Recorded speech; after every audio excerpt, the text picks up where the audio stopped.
It's hard to believe today. It sounds like fantasy stories, but there was a time in the 70s and early 80s when you literally had thousands of days lost to industrial action in Australia, and people went on strike over flavours of ice cream in the canteen and all sorts of things like that. That's a real story, by the way, the flavours of ice cream in the canteen. Anyhow, we're still waving the flag today, and we're trying to re-encourage the Australian public to take up the ideas of labour market reform again. The war is not over, and we've got some speakers today who will talk on some of these topics as well. So first person up now is Kurt Wallace from the IPA. He's the associate researcher, research fellow at the IPA, and he's going to talk to us about living wage and universal basic income. So we'll start with Kurt first, and then I'll introduce the other speakers as we go. So let's welcome Kurt. Thanks, Kyle. Thanks, everyone.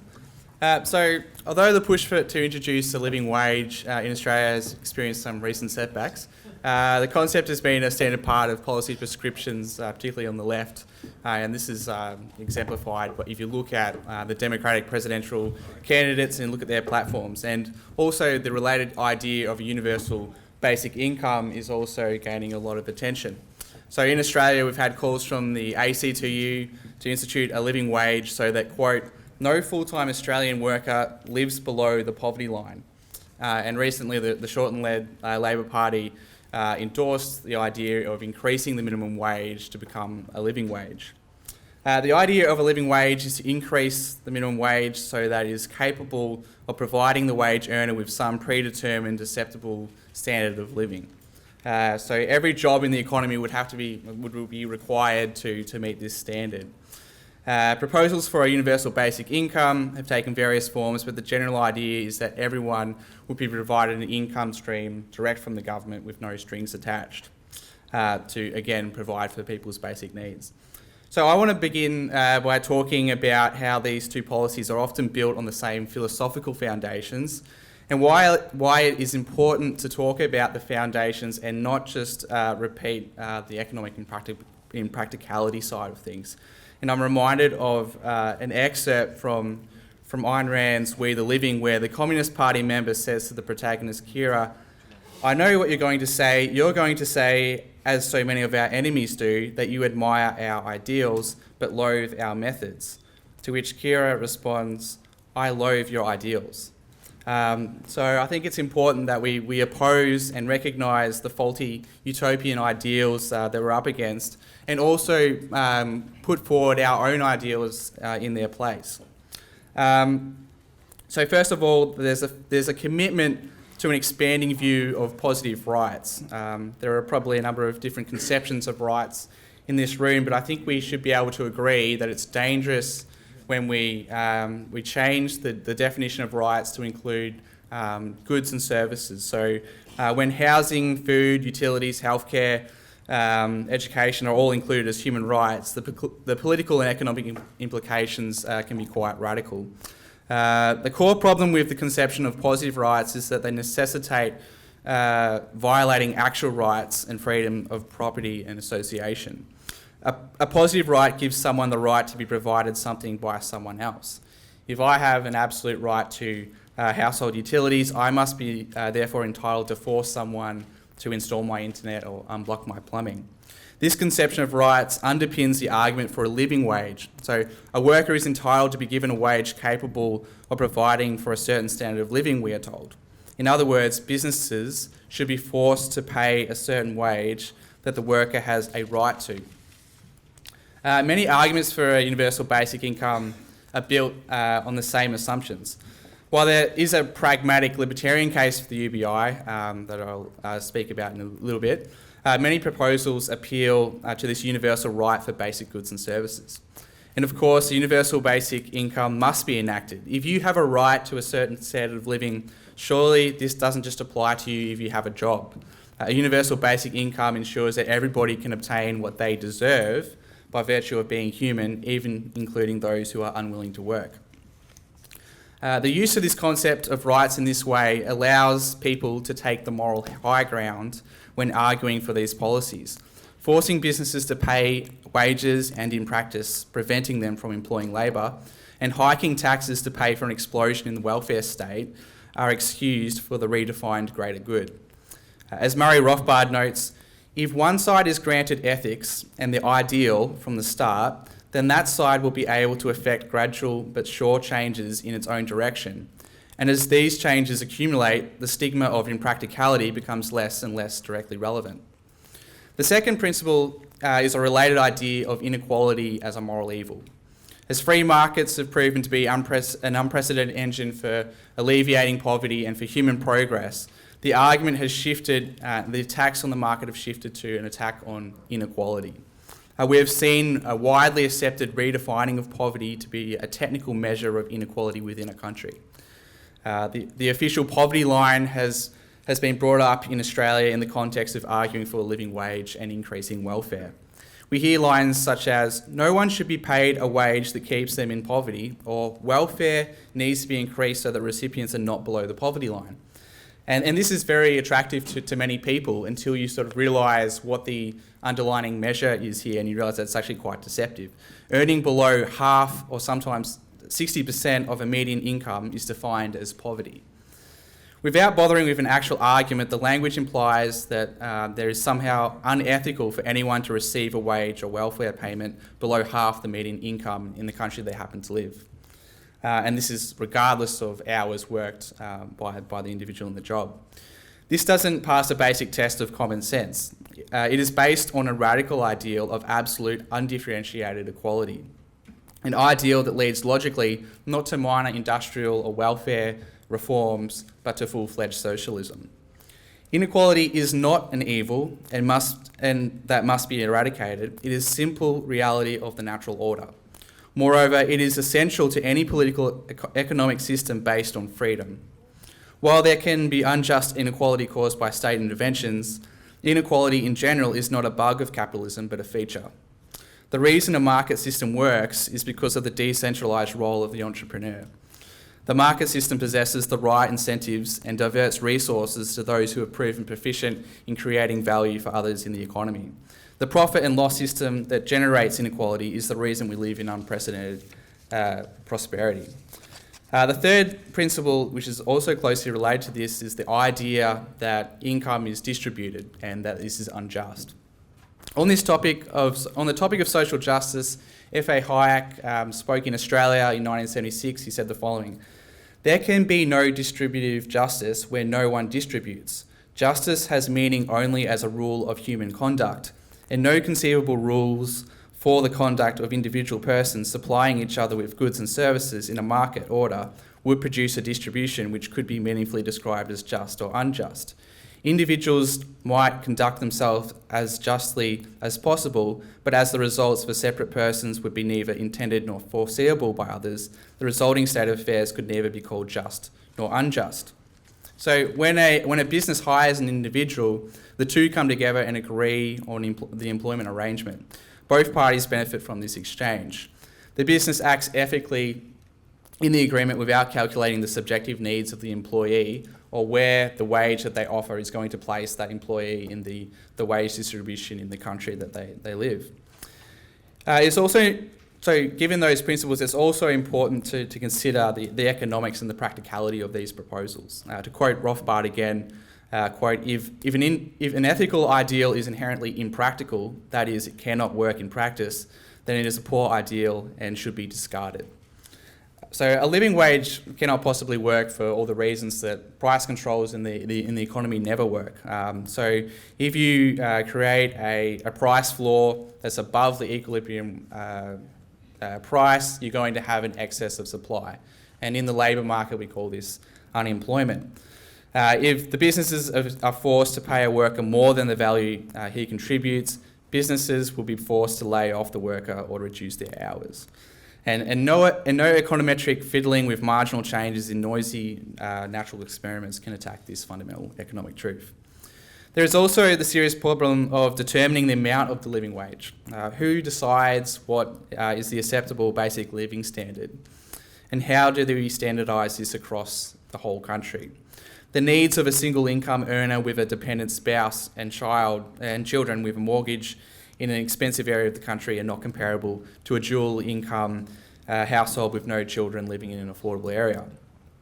So wages reflect economic realities. You cannot legislate controls for inequality in income distribution. The only way to increase wages is to increase productivity, and this can only be achieved by capital accumulation and investment, and not by bureaucrats in Canberra dictating what needs to be changed. So now let's look at the UBI, and I want to talk about the UBI because there's been a number of libertarian pragmatic arguments for the UBI saying that it's a way to replace the welfare state and reduce bureaucratic waste. The problem is that when you look at the actual numbers for UBI, the numbers don't add up. So these are sort of like back of the envelope calculations, and there has been some studies by, I think the CIS has a really good one about the numbers and breaks it down. But if you look at 20 million adult Australians and you think, okay, let's start with $40,000 a year, what would that look like? So that would make the current welfare spend increase to $820 billion compared to $500 billion of federal spending all up. If you halve that amount to $20,000, the $410 billion spend would still be $230 billion more than all welfare spending at the moment. Even if you lowered the UBI to $12,000 a year, the $250 billion spend would still be more than our current spending on welfare, education and health combined. And it would be a decrease in the current New Start allowance. So the only way you can have a UBI is if you are committed to massive government increase and tax hikes. So if implemented, there would also be no end to the calls to equalise and increase this. So I want to talk, there are also the obvious negative aspects of the UBI and of welfare in general and the effects. But I want to talk about the ideals that we need to put forward in place of these faulty ideals when we talk about policy. We need to argue for better ideals. So personal responsibility needs to be defended as a value of a free society. Yes, this means that we will have a disparity of outcomes in society, but this is a byproduct of being in a free country and being free to pursue our own ends and taking responsibility for our own lives. Voluntary charity giving through civil society needs to be defended as virtuous. Government crowds out civil society and reduces private charity. We need to argue for the importance of society outside of government, in families, churches, clubs and societies, and make the moral case for helping the poor and unfortunate through private enterprise. And the best way to help these people is by giving them a job. A job cannot be reduced to its monetary benefits. When you work, you are contributing to society by creating value for others. You are earning your money honestly and fulfilling a central part of what it is to be human. Working reinforces personal responsibility that makes up the fabric of our society and allows people to build better lives. This simply cannot be replaced by a direct cash payment from the government. These are the principles that we should underpin our approach to labour market policies so that we can ensure that everyone can experience the dignity of work. Thank you. Well, thank you very much and good afternoon.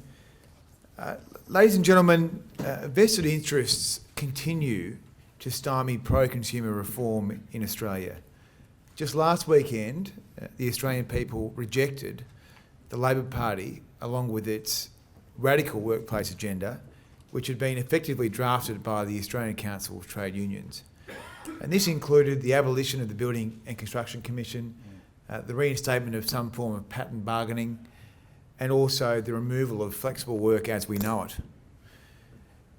It's clear that the unions today have become a liability for the Labor Party because they draft the policies that the Labor Party take to market for their own interest, not the national interest. The same is true in the superannuation space. Labor took a retiree tax proposal to the electorate, which was conceived and developed by the ACTU, the same people. Funny that.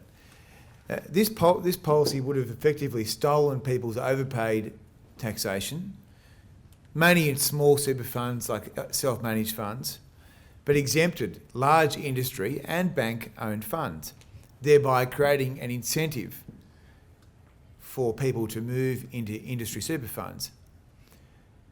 billions of dollars would have flowed into these large funds had this policy been enacted. Now, every part of the superannuation industry was opposed to it, apart from the industry funds. Now, in turn, of course, higher distributions would be paid from super funds to trade unions. This unfair retrospective retiree tax was a significant factor in the election, and we should all give thanks to Tim Wilson and his outstanding work on the House Economics Committee, which was able to profile the individual impact of a very, very unfair policy. That particular committee was able to demonstrate that it was retrospective, unfair, and of course poorly targeted. And here in New South Wales, the average loss under the retiree tax would have been $3,000 or $4,000. So you're not talking about big cigar chompers. So despite all the class warfare sort of rhetoric, it wasn't actually going to hit the very big end of town, which would never pay those sort of taxes anyway. But in short, ladies and gentlemen, the unions foisted a policy upon the Labor Party which would have damaged its own traditional constituency. Quite remarkable. And of course, vested interests aren't new in politics. And the founder of the Liberal Party, Robert Menzies, was very, very clear that the Liberal Party must not be like its predecessor party, the United Australia Party, which I'm talking about the original United Australia Party, not the new one, which many people have said, including quite esteemed historians, that the UAP had become dominated by vested interests, rich businessmen and whatnot. And so Menzies said in 1964, "We have greatly aided social justice. We have not just kept the right and allowed victory to go to the strong. We have encouraged free enterprise, have recognised the making of a people as one of the dynamic inducements to the taking of capital risks in the development of this nation." Now, in a practical sense, it means we, the Liberals, do not support any industry or business, but we do support enterprise. We're not owned by anyone, unlike our opponents in the Labor Party, who are literally owned by the union movement. So we don't put forward any policy that is designed to advantage any particular sector or business. Now, I want to move to the Senate's failure to act in the national interest in relation to superannuation policy. Now, in past parliaments, the Senate has failed, as I said, to represent the best interests of the people. It has repeatedly stymied attempts to improve superannuation governance standards, reduce unnecessary cost, and reunite people with their lost superannuation. After all, it is their deferred wages. Twice, the Senate has been unprepared to pass legislation which would have ensured superannuation fund boards had more independent, non-aligned directors.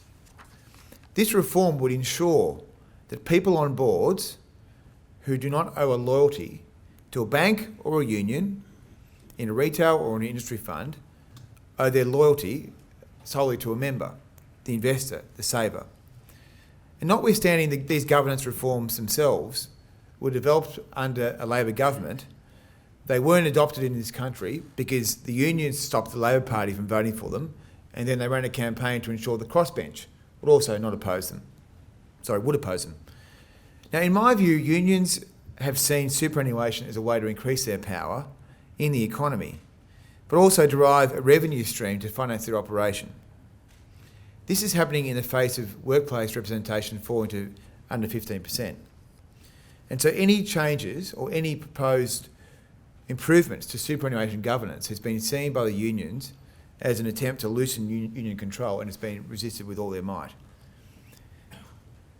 Across the economy, better governance is becoming more important, as the potential for conflicts of interest are better understood as we go through multiple royal commissions.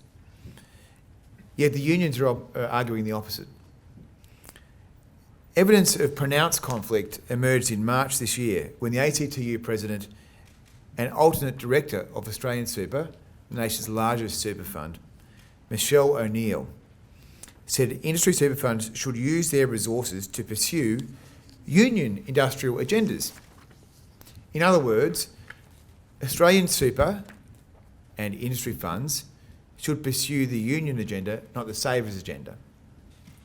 Now, in response, the APRA chair, Wayne Byers, said APRA expects that trustees will carry out their role and meet their responsibilities free from the influence of sponsoring organisations or any other external party. That's very good. But conflicts have also arisen in bank-controlled super funds. IOOF is currently restructuring its superannuation governance arrangements in the same way, the exact same way, that the defeated legislation would have mandated that Labor and the union said the country didn't need. So during the period between the legislation being defeated and now, it's been alleged by APRA and the Hayne Royal Commission that IOOF's superannuation governance arrangements led to consumers being treated poorly. They also said that in many cases consumers were overcharged and treated very, very, very unfairly. Now, all this could have been avoided if the recommendations of past inquiries under both governments, the Murray Financial System Review and the Cooper Review into Super, had been adopted or respected by the Senate in some form. Because, of course, they weren't adopted because Labor said the governance is fine, nothing to see here. Now, in a worrying sign, it appears Labor is again up to its old tricks, lining up to oppose a key Hayne Royal Commission recommendation. This one is designed to reunite workers of Australia with their own lost super. What a terrible idea.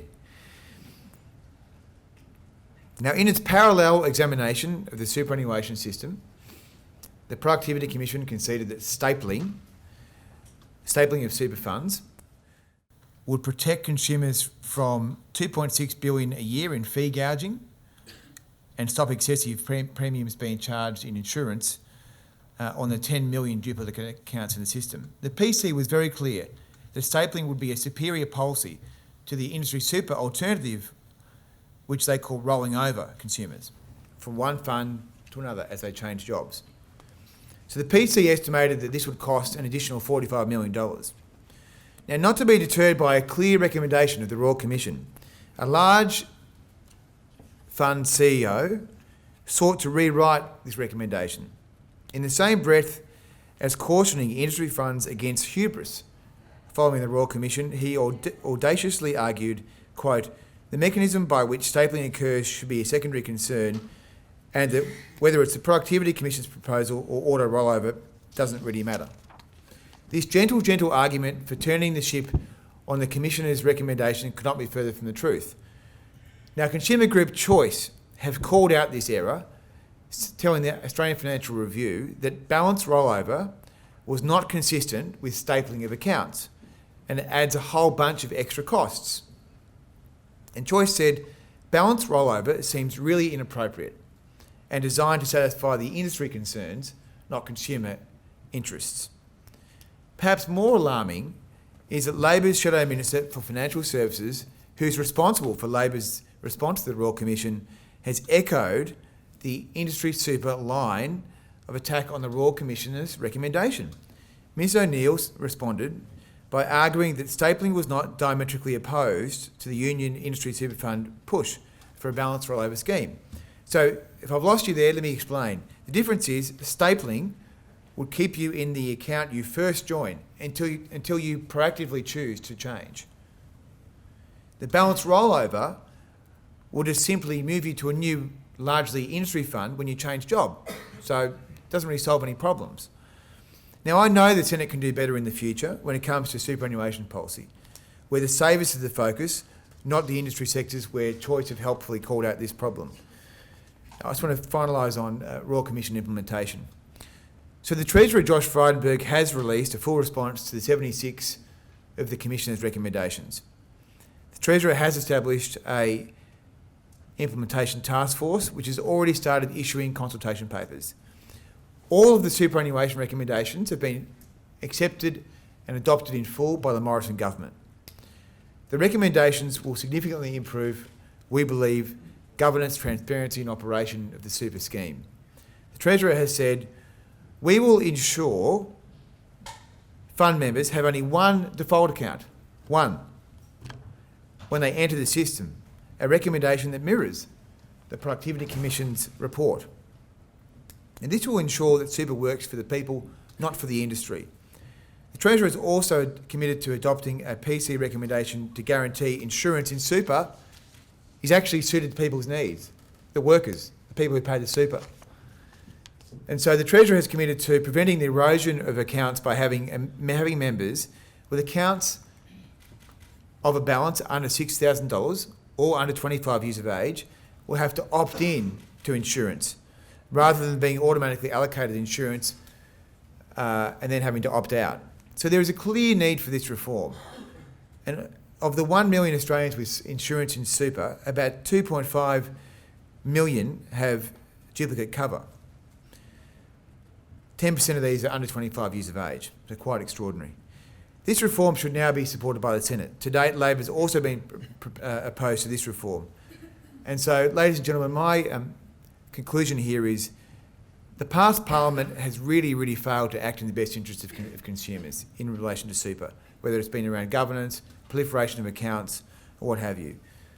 We now have another opportunity, having gone through this detailed review by Commissioner Ken Hayne, to frankly ignore the lobbying of the industry, whoever they are, and focus on what is going to be the best thing for Australians who are giving almost 10% of their income compulsorily to these schemes to manage.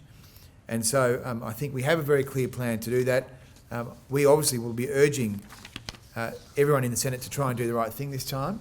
The crossbench hopefully will be a bit smaller, so that might be an easier task. But really, you know, the key message for Labor is if you want to represent workers, then you really want to make sure that the workers actually have more of their super in the super fund rather than, you know, down the road of the union. Thank you.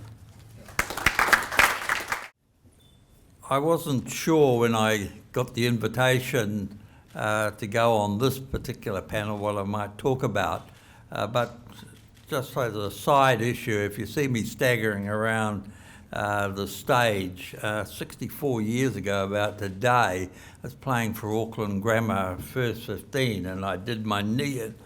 I mention that because my wife just had a knee replacement. She always was, before that, 10 yards behind me. I'm a bit worried that I'm going to be 10 yards behind her shortly. Look, I thought what I'd do, and I wasn't sure what I was going to talk about, but I thought I might talk about the reform of government management. And I thought I'd do it by way of a case study to have a look at where government management, in terms of mandarins, if you want, was in the early 1980s and where it is today, because I think it's quite a remarkable change that's taken place. If you looked at the average mandarin in 1980, these were the features. Tight input controls. He, for in those days it was virtually always a he, operated within a closely controlled system. He would have had an overall budget for resources, but he did not have the freedom to use the budget as he might have wanted to or efficiently. Instead, Cabinet put a ceiling on the use of those resources, including wages and the number of staff, etc., on him. We had a completely inflexible salary structure. Our mandarin might have felt frustrated at these constraints and might have wondered whether or not it would damage his career because of the apparent inefficiencies would show up but in his performance. However, he need have little concern because his pay bore no close relationship to his performance. In fact, pay was determined for the job, and the criteria that was used to assess the level of pay depended, among other things, on the number of staff. So if you had a great big staff, you got paid more. This meant that it was always tempting to recommend that more staff should be used to handle it. I remember when I was finance minister that one of the big things that was driving us was tax policy. And we had a person there in the Treasury who I did all I could under this system to get his pay hiked as high as he could. But he left anyway because he was bribed by someone in the private sector. And the particular thing we were working on, he was about the only person who could do it. So instead of the $60,000 which we were paying him, I paid out in 1 year about $300,000 in fees. However, job security. Our Mandarin did not need to be seriously concerned about possibilities of disagreement over policy or even poor performance in the job because he was effectively secure until the age of 60. There had been no cases of civil services being relieved of the job for many years other than for the occasional criminal act. Overspending. The overall picture contributed to an already steady pressure off for funds. The incentives on the civil servants were always to bid for more funds, either to carry out the tasks that they already allocated to him or to take an extra task in general spirit of empire building. So really, in those days, the 1980s, they were effectively an administrator. So what happened? What was it look like by 1990? There were contracts for outputs. First, our civil service manager was responsible, or is now responsible, to deliver under a contract for outputs. He is explicitly obliged in the contract with the minister that he, or commonly now she, will produce a certain number or quantity of outputs at a certain price. The outputs can be wide-ranging as assessment of eligibility for social assistance, payments for social assistance, or policy advice on social welfare. Freedom to manage. In order to achieve the production of these outputs at an agreed price, the manager had complete discretion, now has complete discretion over inputs. Nobody interferes on wage negotiations or in the decision over such matters as accommodation. There is some general oversight in each of these areas, but it is accepted that it is the manager's job to get it right and the manager who is responsible if things go wrong. Performance-related pay. To encourage good performance, the manager is on performance pay. Everybody in New Zealand civil service is employed within contracts established within their own department, or for those in top jobs of the service, a service-wide contract. These contracts virtually always incorporate a range of pay which is fixed depending on performance. There are annual reviews, and depending on the annual review, the pay level can be adjusted. The adjustments may go downwards, or they may, and it is by no means unusual for a downward adjustment, in fact, to occur. On the other hand, those who produce an excellent year's work will receive a bonus. Fixed-term contracts. All the top civil servants are on fixed-term contracts, generally 5 years, and there is no guarantee any longer that they'll be reappointed. And so overall, there is much tighter management in the New Zealand civil service. Some of the other changes that took place, I won't go through corporatisation and privatisation, you're aware of that, other than to say that if I thought about it, the two key things in that area, in terms of corporatisation where the government's all, we formed all those corporations into companies. We appointed outside boards of directors, nobody from inside. And the key there was those directors had all the liability and all the responsibility of any director in the private sector. And some of the results were unbelievable in terms of overall efficiency and output. Forestry Corporation that had spent 190 million, remember this is in the 80s, dollars, more 2 years later, paid us a dividend of $132 million, which was a reasonable turnaround. And you saw productivity gains in some areas of 50, 60 or 70%. Some of the accounting changes, I think, were interesting. We introduced a balance sheet. Do you have a balance sheet in Australia now? Publicly? Yeah. Roughly. Yeah. We were the first country to do it, and that in itself was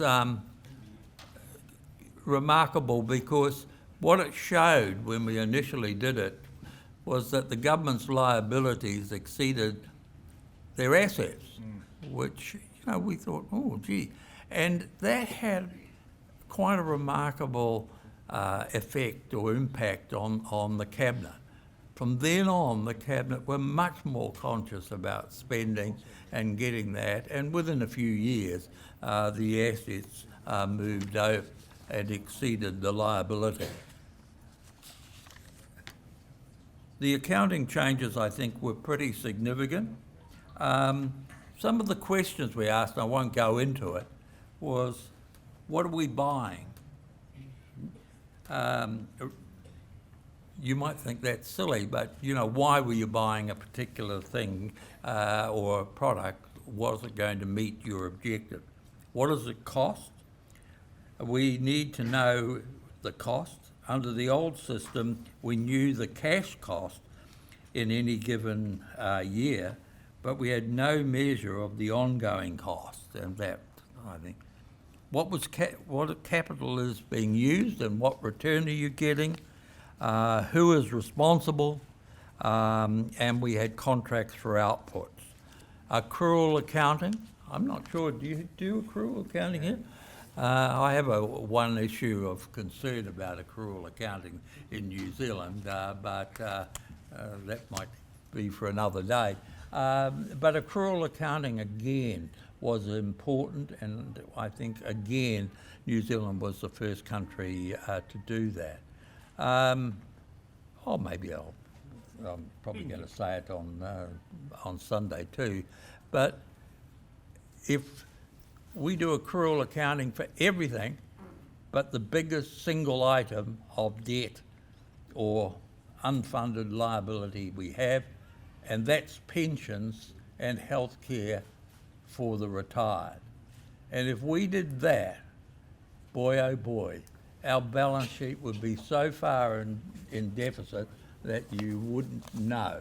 And again, if we took in the increase in that debt that's happening each year, we would have a considerable deficit in our public accounts, and not the surplus that we claim. And a lot of governments around the world are claiming to have surpluses when they don't have surpluses. If a public company acted in the way that the government does in terms of liabilities or accrued liabilities in the case of pensions and healthcare, the directors would be thrown in jail. And it might be a good question to ask, why not politicians? Thank you. Thank you, everyone. Thanks to the speakers. And I'm just going to wrap up quickly by summarising the essence of the discussion. So we first heard Kurt talk about a living wage and the current move by many people for a universal basic income. Can I say that the universal basic income is a creeping poison in our political debate. There are many people in this room who support a UBI, and you're wrong. And no, I have to say it. And there are people who are not here today who are friends of ours who who push it. I have members in the HR Nichols Society that I love dearly, and they think it's a great idea. And I'll say the reasons why it's wrong, but also the core of where people are coming from on this. It is because you think that the state has a role in the economy, you therefore believe that the UBI makes sense because you've already given the ground on the state's involvement. That's the core reason why. So I would argue that we need to go back to first principles and actually say, well, why do we even have minimum wages? Why are they needed? Why are they, even if you have them, why are they so high? We've got minimum wage in Australia at the moment is 54% of the median income. My colleagues in fellow labour market reform organisations around the world laugh at us, and they think that's ridiculous. You know, when you've got Moldova laughing at you, you know that there's something wrong. And it's a really serious question. In a wealthy country like Australia, why the minimum wage is so high. And I can tell you, I travel the world a fair bit. Last time I was in Hong Kong, it was a Sunday, and walking around in the main part of Hong Kong, and there's literally tens of thousands of Filipino women sitting in parks. And I had to say to a friend, what's with all Filipino women sitting in the parks? And they said, well, it's their day off. And they all get together on the day off. And I said, why are so many Filipino women working? They said, oh, they're all our domestic servants. Well, why do you have lots of Filipino domestic servants? Because they work for $5 an hour. Now, we can't do that in Australia. We have families who mothers work very hard and then they have to come home and look after kids because you can't afford domestic help because the minimum wage is $20 an hour.